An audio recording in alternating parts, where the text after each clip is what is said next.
Hi, I'm Jim Jubak, and welcome to my YouTube video for December 2nd. Next week, we're going to do a sweepstakes and give away three year-long subscriptions. That's a $199 value to my paid site, jubakam.com. So there'll be more details next week, and I'll announce it on all of my social media. 3 people will win, and we'll all go happy, and it's pre-Christmas. You'll notice over my shoulder, this lovely little green plant. This is actually a coffee plant. The investment angle on coffee plants is there's a coffee ETN, which is like an ETF, only it's a note instead of a fund, with the ticker of Joe that tracks coffee on the commodities market. I picked it for a volatility portfolio a long time ago, did nothing, went down. It's now moving up very, very steadily. If you want to hedge the rising price of your cup of morning coffee, take a look, but it all depends on how much rain they get in Brazil. Okay, that's one thing. If you want to see more of my stuff, you can go to my free site, that's jubakpicks.com.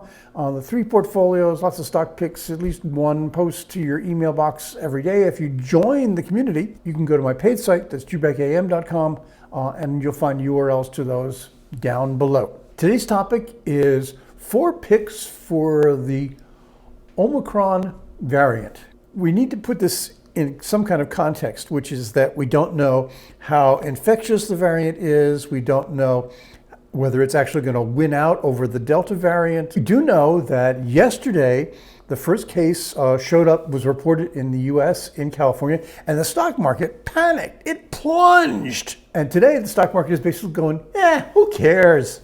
And is up. So, you know, this is really a very uncertain time for market reaction, but life sciences is something you really should own over the long term because it's a growth area, and the fact that this is sort of focused attention on these stocks and giving them some boost in the short term is probably to the good.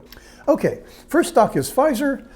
You'll notice that this is just zooming, and this slump in here was a sense that, well, now that the vaccines are out there and now that the pandemic is ebbing, we're not going to see the big surge in sales to Pfizer for the vaccines.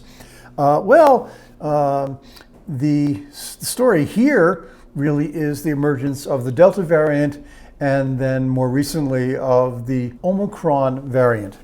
So Pfizer is it pays a dividend, 2.85, so you almost get 3%. It's not very expensive. It's a forward PE of about 11.5%. One of the reasons for that is that there are worries about whether the Democrats and the Biden administration will finally get around to putting some price controls on or allowing Medicare to negotiate for lower drug prices. I think it's unlikely. You know, one of the big drug companies in the world, which means a lot of cash flow, and cash flow is really crucial because you got to fund development of new drugs, and some of them don't work. So you need cash flow to keep that going. You've got a pretty good pipeline. There's an interesting heart drug coming out called Vyndaqel. I think that's how one pronounces it. They've spun off their off-patent units, the Upjohn, into a new company. Morningstar says the stock is trading at about a 20% premium. I think this is, sort of a core holding in your long-term drug pharmaceutical portfolio. Second one, company you've probably never heard of, Danaher, which I actually like in many ways more than Pfizer. Big exposure to life sciences through 2 divisions. One is they've got a life sciences and diagnostics division, growing at about 25%, revenue at about 25% a year. And they've got a purification and water purification units, which I like water as a theme, and they're hard to find water stocks. So Danaher pays a tiny little minuscule dividend. You'll notice that it's got a huge run up and then it sort of bops around here, doing not much in particular, which I think is sort of base building for a further advance, which makes this a pretty good time to pop in. They recently as in 2020, they acquired GE's biopharma unit, which is they're folding in, and that's a high margin unit, so I think margins are going up. All this is good for the stock. Okay, next one is West Pharmaceutical Services. This is a stock I'm pretty sure you've never heard of, but it is the global leader in primary packaging and delivery components for injectable drugs. You can see why this might have some connection to vaccines. Good base building in here. There's one of the things about this is that it's an incredibly profitable business. The trailing 12-month return on invested capital is about 27%. In fact, this is going to be the next stock in my list, in my attempt to fill out my list of 10, what I'm calling savings account stocks, companies that make so much, that roll over their money at such a high rate of return that it's almost like putting your money in the bank and collecting interest over and over and over again. This is a really good long-term stock. It's in my 50 stocks long-term portfolio. I like this one for the long run. It is not trading at a discount, unfortunately, and it's up about 54% for the year to date.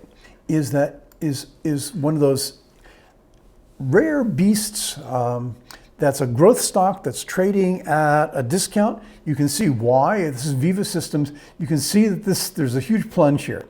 One of the problems in the current market is that you've had a lot of stocks run up, and this one ran up in here on basically because the market was willing to pay any premium you can think of for growth. So this stock got up to a PE on forward earnings of about 60. Now the problem with that is that if you are only growing, you're only growing your sales and earnings modestly, 25% a year, 30% a year. It's hard to say in today's market, today, right now, why you would pay up for that. And what you see here is, this is not even a miss. They announced earnings growth of about 25%, revenue growth of about 25%. They came in slightly above the Wall Street estimates. Guidance, they raised their guidance for the next year slightly so that it's right at about where the Wall Street consensus is.